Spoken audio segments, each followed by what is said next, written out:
ठीक है, आओ भाई। क्या है भाई हमारी बुक का नाम? आ जाओ, बुक का फ्रंट कवर ओपन कर लो जल्दी से। तो भाई बुक का नाम है एनालिसिस ऑफ फाइनेंशियल स्टेटमेंट।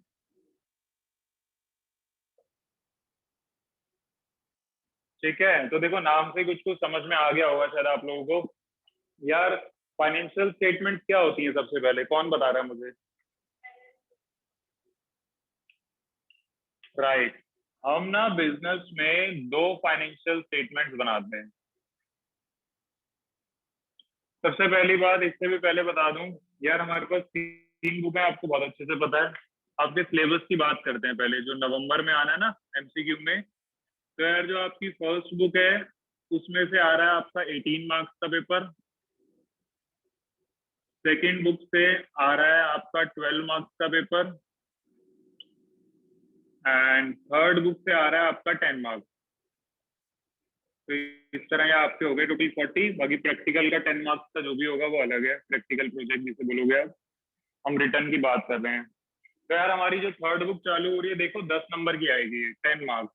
ठीक है। इसमें टोटल है हमारी बुक में 5 चैप्टर्स। और हमारे सिलेबस में कौन कौन से आ रहे हैं इन 5 में से? हमारे सिलेबस में आ रहा है चैप्टर 1, 2 एंड 5। ठीक है, ये आप अभी नोट डाउन कर लेना आराम से। 3 और 4 आपका बाद में आएगा। ओ सॉरी, मैंने गलत लिख दिया। 1, 2 एंड 4 आ रहा है नवंबर में। ठीक है, 10 नंबर की बुक है हमारी ये। चलो आ जाओ, ये लिख लेंगे बाद में। तो यार इस बुक में हमने पढ़ना है एनालिसिस ऑफ फाइनेंशियल स्टेटमेंट। यार हम बुक 1 में किसके बारे में पढ़ के आए हैं? बुक 1 में हमने पढ़ा है पार्टनरशिप के बारे में। ठीक है। तो आपने 11th में जैसे कि सीखा यार, कंपनी की फॉर्म्स होती हैं, पार्टनरशिप के अलावा क्या क्या होता है? फॉर्म्स ऑफ बिजनेस बताओ भाई, बोलो। आवाज नहीं आ रही क्या? अभी क्या हो गया, इनकमिंग बंद है तुम्हारी या आउट गोइंग बंद है? अभिषेक, नमन, कोई तो बोलो। आ रही है आवाज? आ रही है, शुक्र है। मैंने क्या पूछा आपसे? 11th में पढ़ा था ना फॉर्म्स ऑफ बिजनेस। कौन कौन से फॉर्म्स होते हैं बिजनेस में? वो पैसे देके पास हो गए 11th में। एक होता है कंपनी। सोल। हाँ, कंपनी, शुक्र है भाई साहब। एक होता है सोल प्रोप्राइटरशिप। तो वो तो आप 11th में छोड़ के आ गए। सोल प्रोप्राइटरशिप आपने अकाउंट्स पढ़ा था, वो 11th में पढ़ा था। 12th में हमने बुक 1 में पढ़ा है पार्टनरशिप के बारे में। बट यार जो आपकी बुक 2 और बुक 3 है, बुक 2 में हमने पढ़ना है कंपनी अकाउंट्स के बारे में। ठीक है, आपका जो अलग फॉर्म्स ऑफ बिजनेस होता है, सोल प्रोप्राइटरशिप होता है, पार्टनरशिप होता है, कंपनी होता है। 3 ही पढ़ने हैं, वैसे 5 होते थे। ठीक है। और थर्ड बुक में भी यार हमारा कंपनीज के बारे में ही है, लेकिन जो हम सेकंड बुक में कंपनी अकाउंट्स बनाते हैं, कंपनी अकाउंट्स के नाम पे क्या बनाते हैं? प्रॉफिट एंड लॉस अकाउंट या बैलेंस शीट। ठीक है। तो उनको एनालाइज करना, थर्ड बुक का हेडिंग ही क्या है? टॉप थर्ड बुक का नाम ही क्या है? Analysis of financial statement. आओ जल्दी से करें अब। यार फाइनेंशियल स्टेटमेंट दो बनती हैं बिजनेस में। नंबर 1, पहला बनता है profit and loss account. Profit and loss account को हम प्यार से बोल सकते हैं इनकम स्टेटमेंट। नोट डाउन करना है बेटा, देखना नहीं है बोर्ड पे, फटाफट हाथ चलाना शुरू करो, क्योंकि एमसीक्यू का जमाना है, कहीं से भी एमसीक्यू बन जाएगा। अब तो मुझे भरोसा नहीं है कहीं ये ना पूछ लें कि थर्ड बुक में कितने चैप्टर हैं। 1, 2, 3, 4 एमसीक्यू बन रहे हैं, तो ये भी बन सकता है। हाँ भाई, कोई सही में भी नहीं बनेगा। सही में नहीं बटेगा बेटा। तुम में से कुछ बच्चों कहेंगे भैया सही में एमसीक्यू बनेगा, तुम चैप्टर के नाम याद करके चले जाओ और अंदर का छोड़ दो। अंदर का पूछेंगे बेटा, नाम नहीं पूछेंगे। क्या कह रहा था ऋषु? मैं कह रहा था चारों ऑप्शन गलत है। चलो बहुत बढ़िया, बहुत बढ़िया। नोट करो चुपचाप जल्दी से।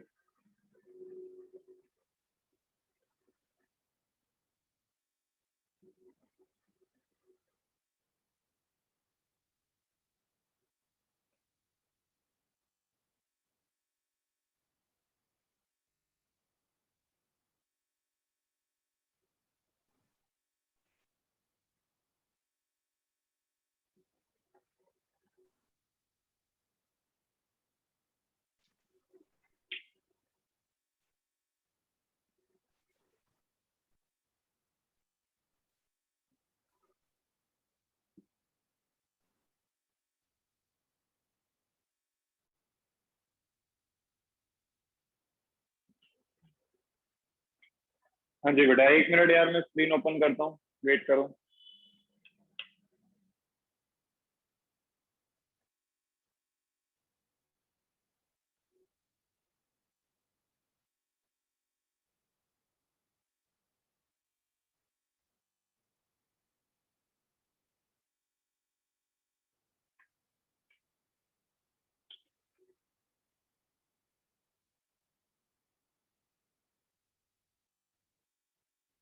हाँ जी, चलो भाई कंटिन्यू करें यार। अब तुम लोगों को म्यूट कर दिया मैंने, तुम लोग बोल नहीं पाओगे। ठीक है, किसी को कुछ कहना हो मैसेज में बता देना।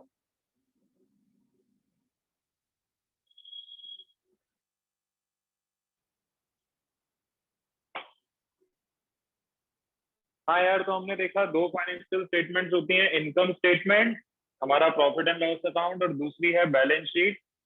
यार बैलेंस शीट का दूसरा नाम हो सकता है या होता है पोजीशन स्टेटमेंट। चलो लिखो जल्दी से, रब करूं मैं।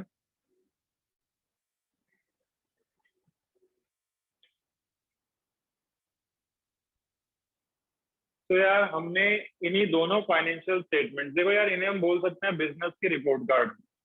देखो आपको बहुत अच्छे से पता है, हमारे माँ बाप और सबसे ज्यादा हमारे पड़ोसियों को ये करने की आदत होती है। ये जो लिखा है ना एनालिसिस, हमारे माँ बाप को बड़ा मजा आता है करने में। कैसे?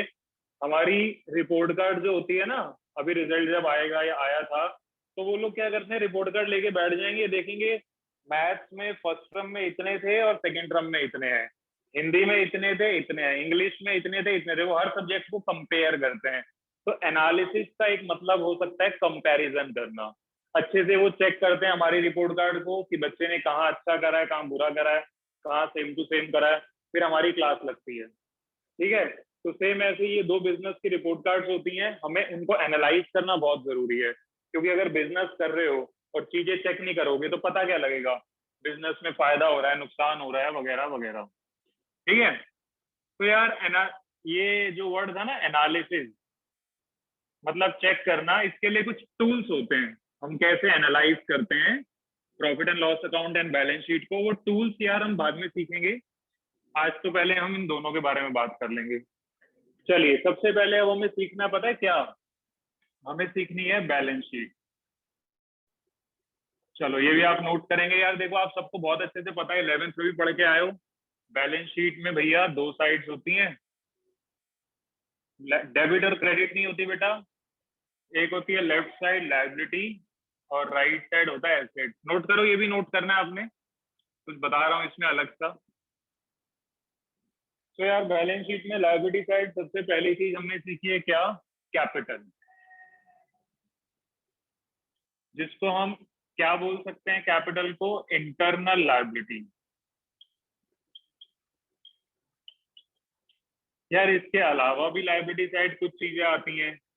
तो देखो हमने ना लायबिलिटी साइड चीजें सीखी हैं, जैसे कि bank loan, creditors, outstanding expense, bill payable, वगैरह वगैरह। तो मैं ना क्या कर रहा हूँ, सिंपल सी बात, मैं ना कैटेगरी बना रहा हूँ। कैटेगरी मतलब पहले मैं लिख दूंगा नॉन करेंट लायबिलिटी, एक मैंने हेड बना दिया। उसके बाद मैं दूसरी कैटेगरी बना रहा हूँ करेंट लायबिलिटी। कोई बात नहीं, इससे कोई टेंशन लेने वाली बात नहीं है इसमें। सेम एज मैं एसेट साइड कर रहा हूँ। देखो सबने एसेट साइड वाला फंडा तो सीखा है भैया। एसेट दो प्रकार के होते हैं, दो टाइप्स के होते हैं। पहला भैया नॉन करंट एसेट, और दूसरा होता है करंट एसेट। यार नॉन करंट एसेट्स और करंट एसेट्स में क्या फर्क है पता सबको है, मैं एक लाइन में बता देता हूँ। हम अगर किसी भी चीज का बिजनेस कर रहे हैं, मान लो हमारी शॉप है कपड़ों की, ठीक है, हमारी कपड़ों की दुकान है या बड़ा सा शोरूम है, तो हम डील किस में करते हैं, गुड्स हमारे लेके आए हैं कपड़े, तो हम बिजनेस में बहुत सारी चीजें खरीदते हैं। तो यार कुछ ऐसे एसेट्स होते हैं जिनको हम जल्दी से जल्दी बेचना चाहते हैं, 1 साल के अंदर अंदर, उन्हें बोलते हैं करंट एसेट। कुछ ऐसे एसेट्स होते हैं जिनको हम 1 साल से ज्यादा अपने पास रखने वाले हैं, उन्हें बोलते हैं नॉन करंट। एग्जाम्पल लिख लेते हैं जल्दी से। इसमें होता था यार land and building, machinery, furniture, ठीक है। उसके अलावा भी होते थे पेटेंट वगैरह and all that. Current assets में हम दो तीन याद रखेंगे, डेटर, जो गुड्स की मैं बात कर रहा था वो स्टॉक में आता है। उसके अलावा cash in hand, bill receivable, ये सब हम 11th और 12th में थोड़ा थोड़ा पढ़ चुके हैं। पार्टनरशिप में भी पढ़ लिया हमने। जिसने नहीं पढ़ा वो टेंशन मत ले, करो नोट करो।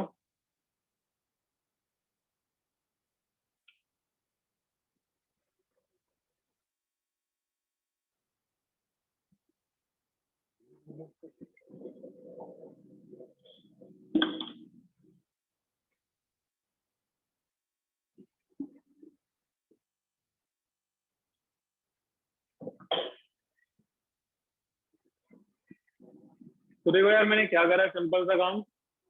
एसेट साइड और लायबिलिटी साइड मैंने मेन हेड्स बना दिए। मतलब एसेट दो टाइप के होते हैं, non current asset, current asset.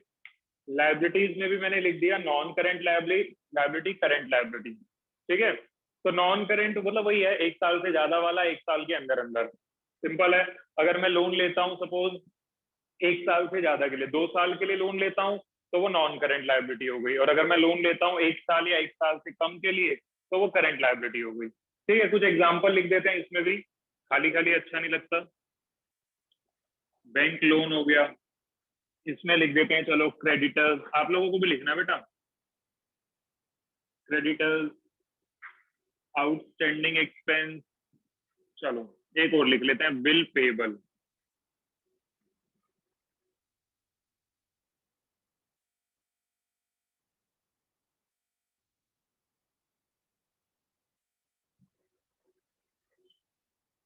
अभी 2 मिनट बाद जब मैं आपको बोलूंगा तो बैलेंस शीट को ध्यान से देख लेना, नोटबुक में काम आएगी। तो यार ये पार्टनरशिप हम जो पढ़ रहे हैं ना, सॉरी, ये जो बैलेंस शीट हम पढ़ रहे हैं, ये बैलेंस शीट किसकी है? ये बैलेंस शीट है भैया सोल प्रोप्राइटर्स की, मतलब 11th में जो सीखा था, प्लस पार्टनरशिप। पार्टनरशिप में ऐसी बनती है, निधि तूने सीखा नहीं है कोई बात नहीं। बट भाई देखो, अब हम क्या पढ़ रहे हैं, पार्टनरशिप पढ़ रहे हैं या कंपनी पढ़ रहे हैं? कंपनी। तो यार कंपनी की बैलेंस शीट ऐसी थोड़ी बनेगी, सारी बैलेंस शीट थोड़ी ऐसे बनती है, थोड़ा सा अलग है। देखो बैलेंस शीट है तो बात वही है, एक लायबिलिटी और एक एसेट, ये बात तो तय है भैया। बट ना, ये जो मैंने मिटाई है इसे बोलते हैं हॉरिजॉन्टल, हॉरिजॉन्टल बैलेंस शीट। ठीक है, it was horizontal balance sheet. But जो अब हम पढ़ने वाले हैं वो पढ़ेंगे हम कंपनीज बैलेंस शीट के बारे में। चलिए अब फटाफट से बढ़िया सी हेडिंग डालिए आप, कंपनी बैलेंस शीट। हम इसका फॉर्मेट सीखने वाले हैं अब, जल्दी से लिख दो। तो कंपनी बैलेंस शीट कैसी बनेगी भैया? ये बनेगी वर्टिकल ऑर्डर में, वर्टिकल ऑर्डर में। वर्टिकल ऑर्डर क्या होगा भैया? 2 मिनट रुक जाओ। जिसके पास बुक है वो बुक में 1.6 पेज नंबर खोल लो, बुक में गिवन है फॉर्मेट। जिसके पास नहीं है वो बोर्ड पे देखो। चलो भाई, हेडिंग डालने के बाद अब फटाफट से आप लोग लिख लो, मैं जरा मिटा दूं। नोट डाउन सबको करना है बेटा, बुक है या नहीं है डजेंट मैटर, नोट डाउन करना बहुत जरूरी है। तो आप यहाँ पे लिखिए जल्दी से, फॉर्मेट। 1 नंबर का क्वेश्चन बनेगा बढ़िया सा यहाँ से, format of balance sheet prescribed in part 1 of schedule 3, part 1 of schedule 3 of companies act 2013। बेटा हम ना कंपनीज एक्ट कौन सा फॉलो करते हैं? 2013। तो उस एक्ट के हिसाब से बैलेंस शीट का ये फॉर्मेट है जो हम सीखने वाले हैं।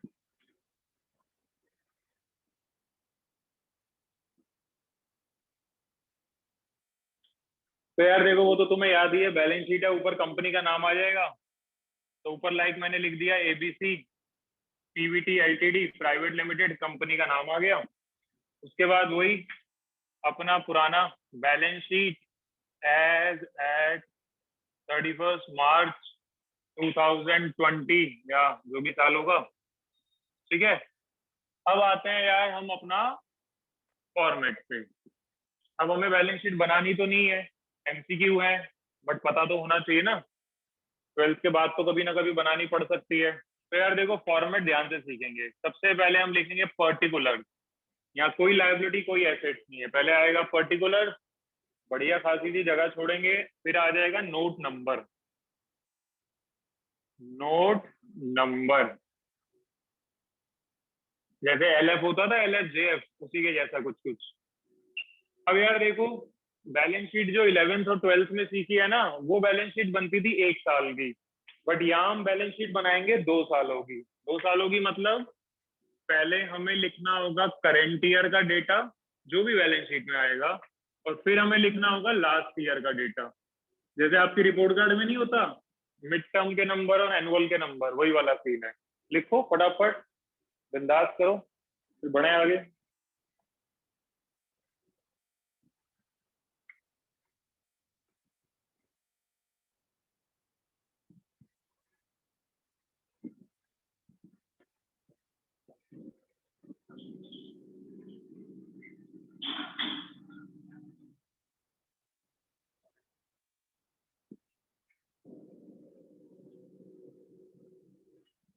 हाँ भाई चलो, अब हम आते हैं हेडिंग पे। तो हमारी बैलेंस शीट में यार 2 साइड होती है सिंपल सी, एक लायबिलिटी साइड और एक एसेट साइड।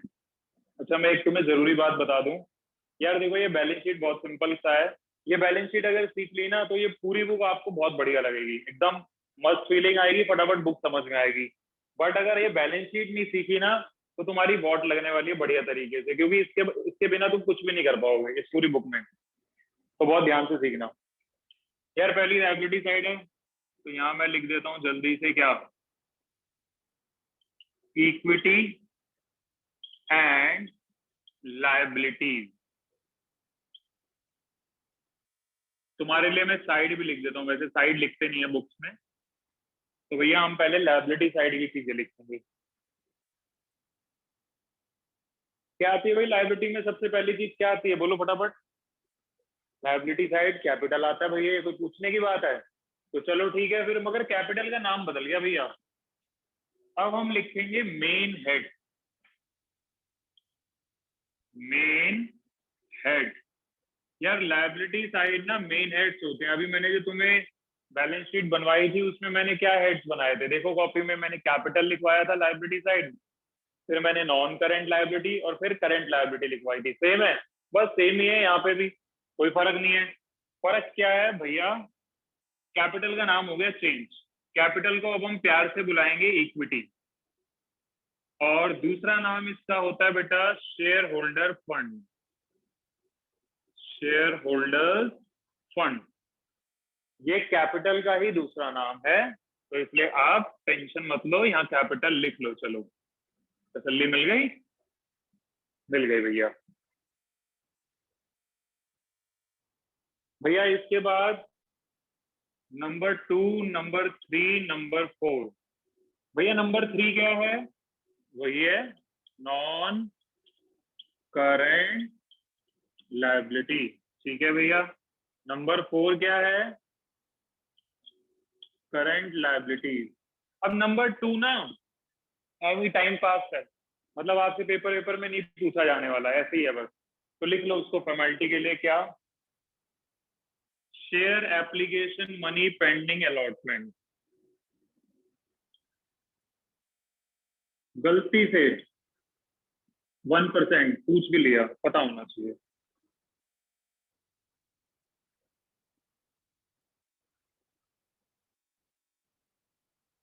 यार ये जो मैंने लिखा है ना, ये हम सेकंड बुक में सीखेंगे क्या है ये, और सेकंड बुक तो बाद में करेंगे।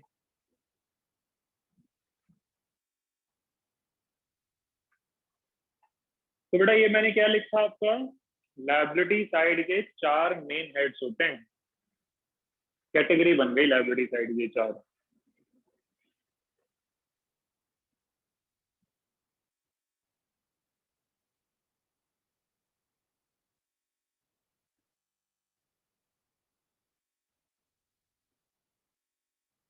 ठीक है भाई।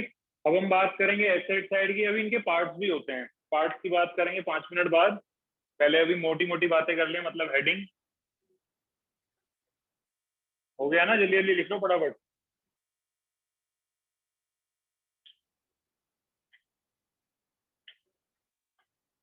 चलिए,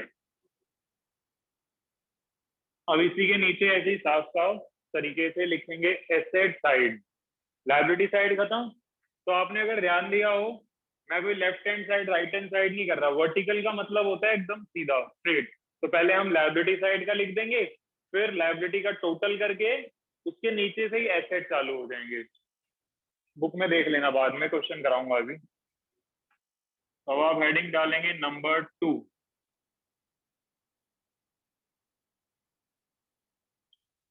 एसेट साइड। एसेट साइड हम लिखेंगे मेन हेड। तो आपको ऑलरेडी पता है एसेट साइड को हम दो कैटेगरी में डिवाइड करते हैं। कौन सी भैया? Non current asset and current asset.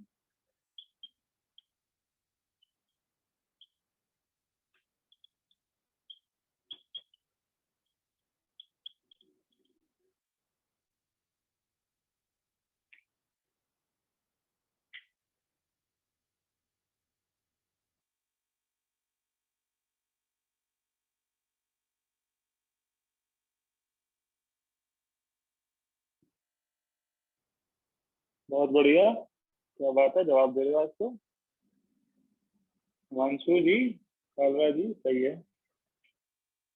हाँ भाई, एसेट साइड दो हो गए, non current asset current asset, तो हो गई बस बैलेंस शीट खत्म। खत्म नहीं है बेटा, शुरू करेंगे अब। ये तो 11th वाला था साहब, 12th वाला तो आप शुरू करेंगे। चलो, फॉर्मेट फॉर्मेट हो गया। अब हम सीखेंगे इनके पार्ट।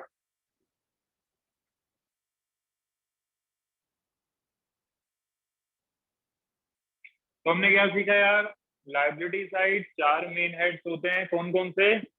जल्दी से रिवाइज करें। लाइबिलिटी साइड सबसे पहला होता है इक्विटी, इसको हम बोल सकते हैं शेयर होल्डर फंड, ठीक है। दूसरा होता है, अवॉइड करना है मगर ठीक है, share application money pending allotment, क्या होता है छोड़ दो। थर्ड होता है नॉन करंट लाइबिलिटी, फोर्थ होता है करंट लाइबिलिटी। कहानी सेट है। फिर एसेट साइड है, दो मेन हेड्स होते हैं। मेन हेड ध्यान रखना, ये वर्ड का ध्यान रखना, अभी पूछूंगा 5 मिनट के बाद। लाइबिलिटी साइड 4 मेन हेड्स होते हैं, एसेट साइड 2 मेन हेड्स होते हैं। क्या? Non current asset, current asset. कहानी सेट है, आ जाओ अब जरा पढ़ाई शुरू करें। यार जो हमारा पहला मेन हेड था, आ जाओ कॉपी में लिखेंगे मेरे साथ साथ। तो अब मैं आपको लिखवाने वाला हूँ बेटा सब हेड। क्या लिखवाने वाला हूँ? सब हेड। बैलेंस शीट से बाहर आ जाओ, ठीक है। अब हम कॉन्सेप्ट सीख रहे हैं, डिटेलिंग। सब हेड्स मतलब उन मेन हेड्स के पार्ट। तो भैया पहला मेन हेड क्या था?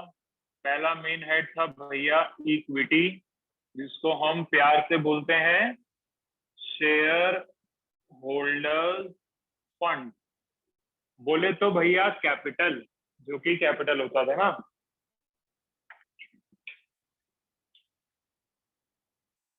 अब यार देखो, जो इसके सब हेड्स हैं उसको हम लिखेंगे, क्या लिखेंगे? उसको हम लिखेंगे एबीसी। तो बेटा इसका पहला जो सब हेड होता है वो होता है शेयर कैपिटल। पहला सब हेड होता है शेयर कैपिटल। ओके, आते हैं फिर दूसरा सब हेड। दूसरा सब हेड होता है रिजर्व एंड सरप्लस।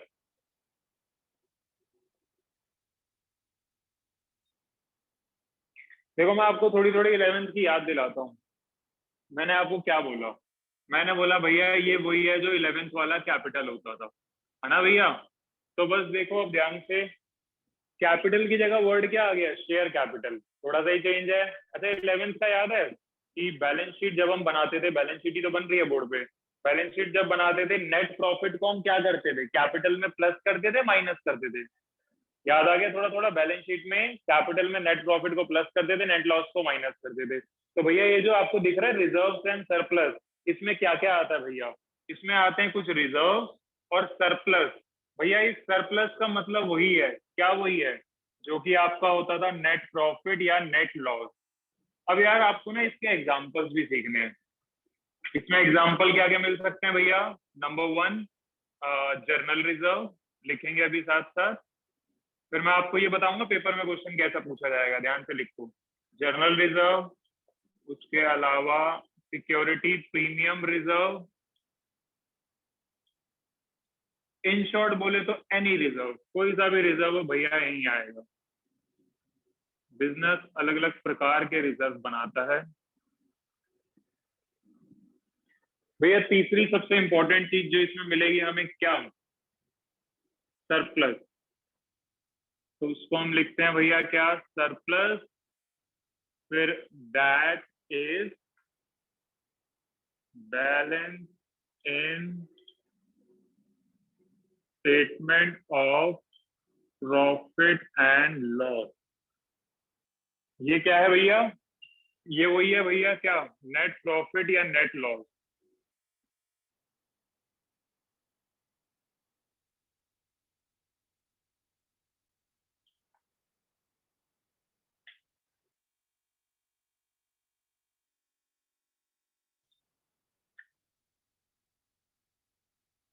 ठीक है बेटा, अब एक बात बता दूं आपको, क्वेश्चन में हो सकता है क्रेडिट बैलेंस दिया हो या डेबिट बैलेंस।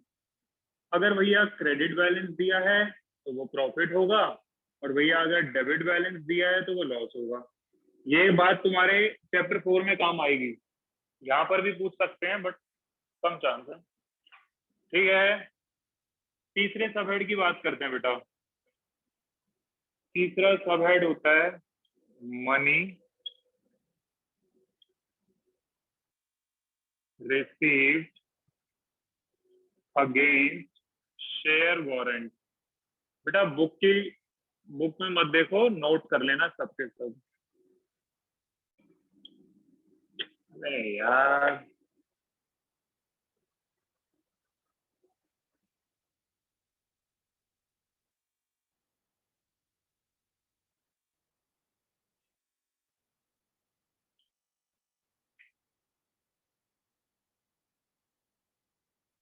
हाँ जी देखो बेटा ध्यान से बोर्ड पे नोट करने के बाद, यार हमारा ना ये था मेन हेड।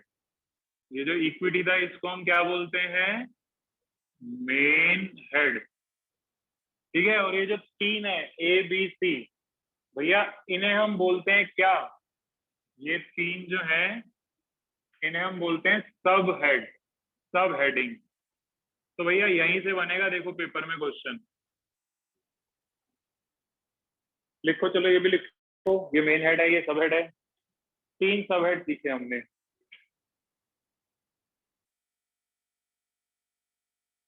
अब देखो मैं आपसे क्वेश्चन पूछूंगा, आप मुझे फटाफट से आंसर करना। अब आपसे पेपर में पूछेगा क्या, आपसे पेपर में ये पूछेगा कि भैया जर्नल रिजर्व क्या होता है, ये नहीं पूछेगा, टेंशन नहीं लेनी। जर्नल रिजर्व का मेन हेड बताओ और सब हेड बताओ। चलो फटाफट से मैसेज में आंसर करो, मुझे फटाफट बोलो भाई, जर्नल रिजर्व का मेन हेड और सब हेड। रिजर्व एंड सरप्लस, देखो भाई सिंपल है, बोर्ड पे ही चमक रहा है। भैया जर्नल रिजर्व किस मेन हेड में आता है, बेटा मैंने आपको भी पहला मेन हेड कराया है जिसका नाम है इक्विटी। ठीक है, तो जनरल रिजर्व का मेन हेड हम लिख देते हैं इक्विटी, शेयर होल्डर फंड भी बोल सकते हो। सब हेड, भैया इक्विटी में कितने सब हेड्स हैं, देखो तीन सब हेड्स हैं, शेयर कैपिटल, बिन एंड टिन। तो किस में आ रहा है, रिजर्व एंड सरप्लस में आ रहा है। समझ में आ गई बात, ये खेल खेलना है हमने, तो सीखना तो पड़ेगा। अभी तो मजा आएगा बेटा, अभी शुरू का होगा मजा आना।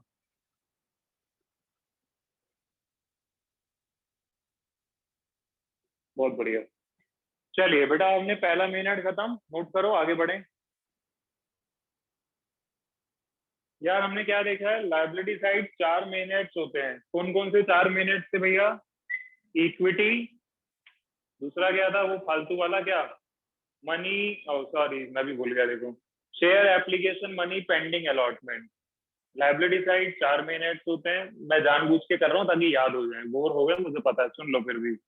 Equity, share application money pending allotment, non current liability, current liability, रट के आना अगली क्लास में।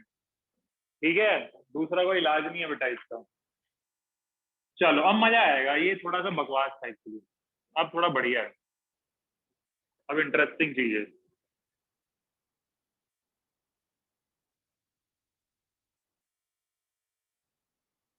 तो अब हम दूसरे मेन हेड की तरफ बढ़ते हैं।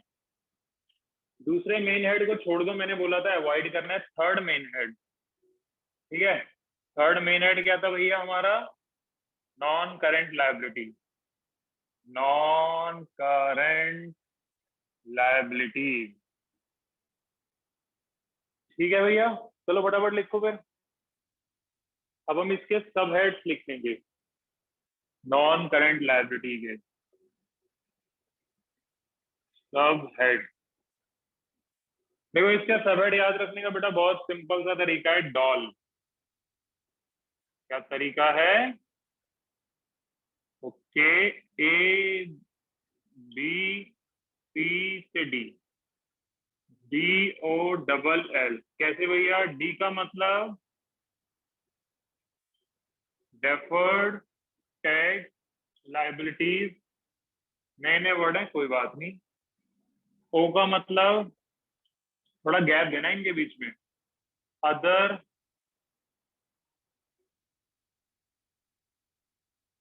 लॉन्ग टर्म लाइबिलिटीज,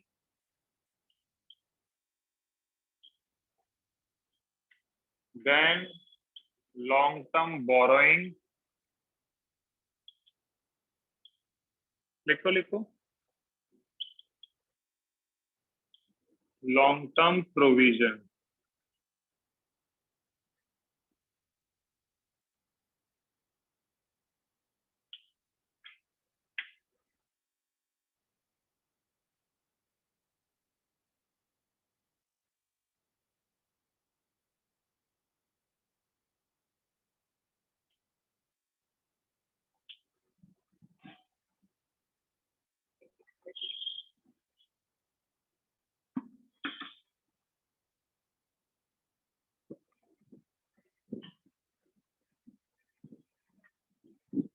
देखो यार, लाइबिलिटी साइड तीसरा मेन हेड होता है नॉन करेंट लाइबिलिटी।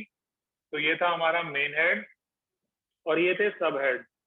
अब यार इन सब हेड्स के ना एग्जाम्पल हो सकते हैं जो कि हमें मेनली याद करने हैं। ये तो बहुत सिंपल से याद हो रहे हैं, एक दो लिखवा देता हूँ अभी। इसके एग्जाम्पल क्या क्या हो सकते हैं भैया? डिबेंचर्स, शायद नाम सुना होगा 11th की बीएससी में। डिबेंचर्स, बॉन्ड, बस काफी है। उसके अलावा बोरिंग की बात हो रही है तो चलो ठीक है भैया, लोन लिखना तो बनता ही है, बैंक लोन। ठीक है, ऐसे ही। अब देखो एक बात और बताऊं, ये जो लिखा है ना डेफर्ड टैक्स लायबिलिटी, फालतू है, ये पूछेगा ही नहीं कुछ यहाँ से आपसे, वेला दे रखा है बस आपको फॉर्मेलिटी, कुछ नहीं पूछेगा यहाँ से। ठीक है, बाकियों के भी एग्जाम्पल हो सकते हैं, 5 मिनट बाद दिखा दूंगा स्क्रीन शेयर करके। तो अगली क्लास में इन्हीं के एग्जाम्पल्स आपको रट के आने हैं, समझने नहीं है, रटने हैं। समझने बाद में है एक्चुअली में। चलो भाई, नॉन करंट लायबिलिटी के बाद हम आएंगे करंट लायबिलिटी पे, चौथा मेन हेड बेटा हमारा।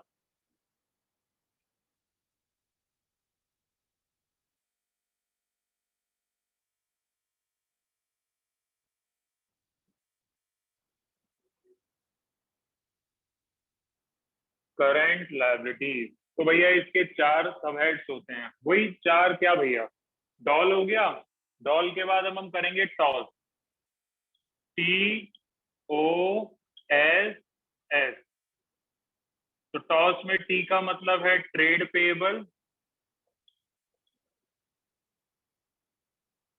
सब लिख दें यार थोड़ा सा, ट्रेड पेएबल। ओ मतलब अदर करंट लायबिलिटीज। देखो नाम भी मिलते जुलते हैं, अभी नॉन करंट लायबिलिटी थी, अब करंट लायबिलिटी है, तो वही वही चीजें होंगी। देखो एस का मतलब short term borrowing, then short term provision.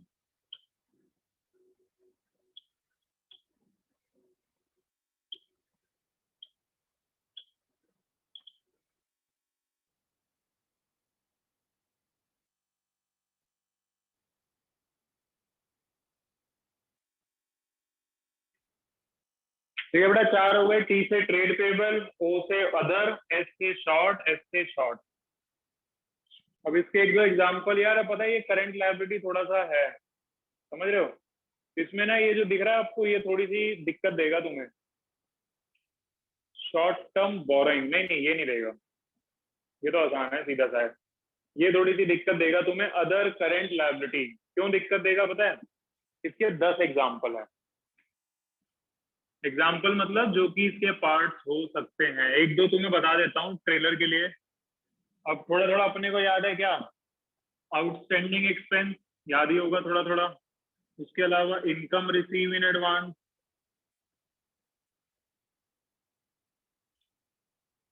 यार हमें ना कुछ कुछ नए नए वर्ड मिलेंगे, इसलिए मैं बोल रहा हूँ रटने के लिए। नए वर्ड मतलब जो कि सेकंड बुक में यूज होने हैं, बट हम सेकंड तो कर नहीं रहे जानबूझ के, क्योंकि अभी एमसीक्यू है तो थर्ड पहले कर रहे हैं। कुछ चीजें हम सेकंड में पढ़ेंगे बाद में, बट कोई नहीं। चलो यार, हमारा लाइब्रेरी साइड हो गई खत्म। तो देखो कॉपी में नजर डालो, हमने क्या लिखा। लाइब्रेरी साइड भैया 4 मेन हेड थे क्या? दोबारा से, हाँ। इक्विटी, वही फालतू वाला क्या था वो? Share application money pending allotment, दूसरा मेन हेड। तीसरा main head non current liability, चौथा मेन हेड करंट लायबिलिटी। इसी बात पे फिर इसके सब हेड्स भी बता दूं, ठीक है? इक्विटी के 3 सब हेड्स होते हैं भैया, क्या? अगली क्लास में बोलूंगा, आज नहीं सुन रहा। अगली, पहला होता है शेयर कैपिटल, दूसरा होता है रिजर्व एंड सरप्लस, तीसरा होता है money receive against share warrant. बेटा मुझे 10 साल लग गए याद करने में, तुम्हें कम से कम 1 घंटा तो लगेगा ना। तो इक्विटी के 3 सब हेड्स हो गए खत्म। दूसरा मेन हेड क्या होता है? अवॉइड करो, उसके कोई सब हेड ही नहीं है भैया, सबसे बढ़िया। तीसरा मेन हेड होता है non current liability. Non current liability के 4 सब हेड्स होते हैं, 4 गुण से डॉल। ठीक है, डॉल में डी का मतलब क्या है वो याद करके आना तसल्ली से, थोड़ा सा टाइम लगेगा। फिर करंट लायबिलिटी, करंट लायबिलिटी के 4 सब हेड्स होते हैं। ठीक है, क्या? टॉस। अब क्या है टॉस, वो तुम्हें लर्न करना पड़ेगा। आते हैं भैया मैं ऐसे ही asset side. Asset side 2 main heads होते हैं, छोटा सा है, सिंपल सा प्यारा सा है। तो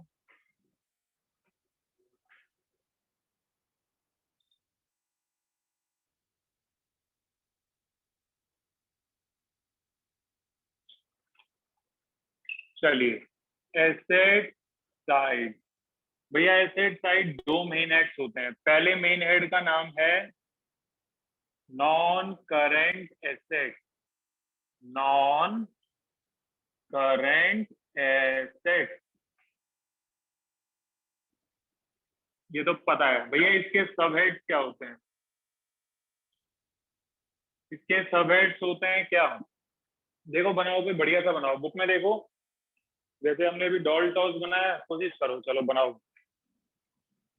कुछ बन रहा है बढ़िया सा।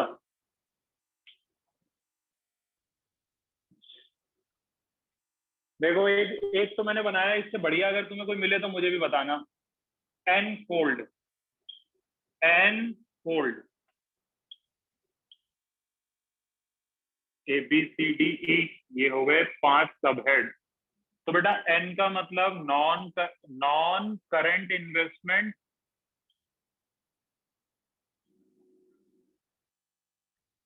एफ का मतलब fixed asset.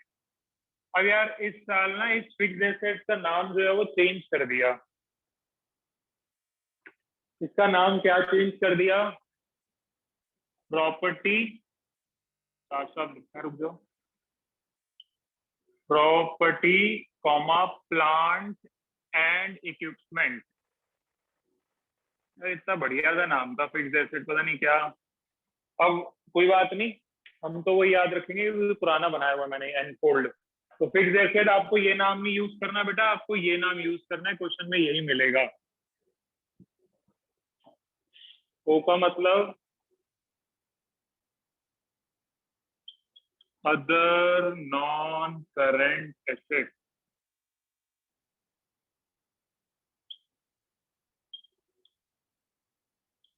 Long term loans and advances,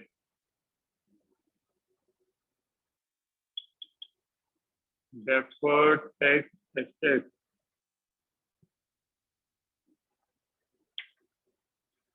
बना के लाना कोई और बढ़िया सा।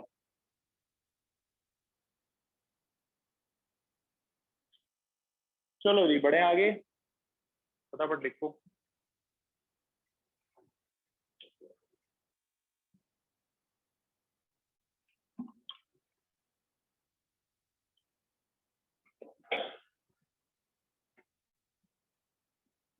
यार अब बस बैलेंस शीट खत्म करें, बहुत हो गए इसका।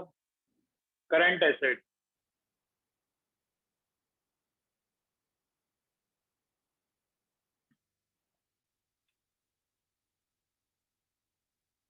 दूसरा सब हेड, दूसरा मेन हेड हो गया करंट एसेट। और बेटा इसके सब हेड्स होते हैं सी टिस्को, सी टिस्को। देखो टिस्को तो एक जाना पहचाना नाम है बेटा, इंडियन इको में पढ़ा है हमने अगर याद हो तो। टिस्को एक बहुत पुरानी कंपनी 1907 में चालू हुई थी बिहार में, और Tata iron and steel corporation, याद है ना? तो ये बीएससी में इको में पढ़ा है हमने। सी का मतलब करंट इन्वेस्टमेंट, टी मतलब trade receivable,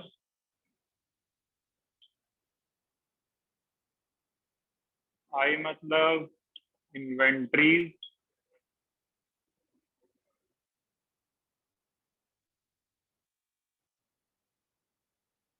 short term loans and advances,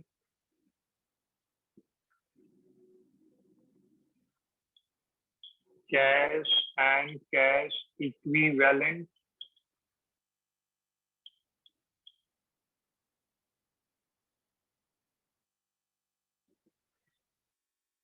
other current asset.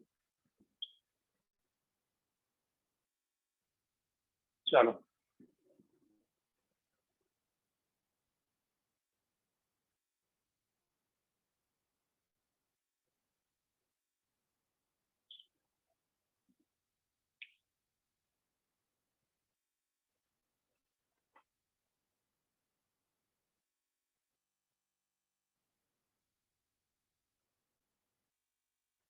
हो गया बेटा।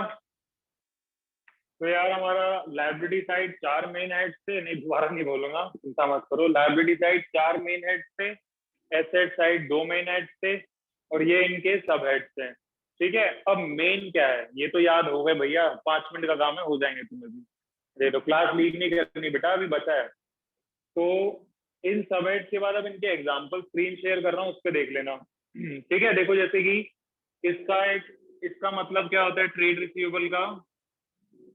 इसका मतलब होता है डेटर प्लस बीआर। ठीक है, डेटर मतलब पता ही है, बिल रिसीवेबल। चलो स्क्रीन शेयर करता हूँ, 5 मिनट का काम वहां से देखेंगे हम।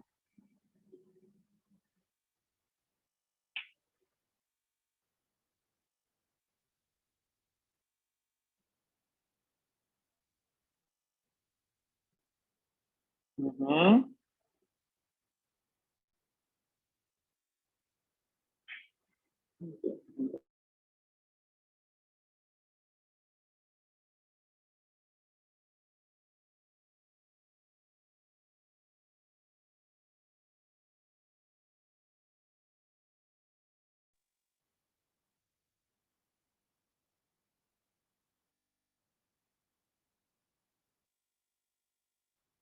हाँ जी देखो भाई, ऑल ऑफ यू।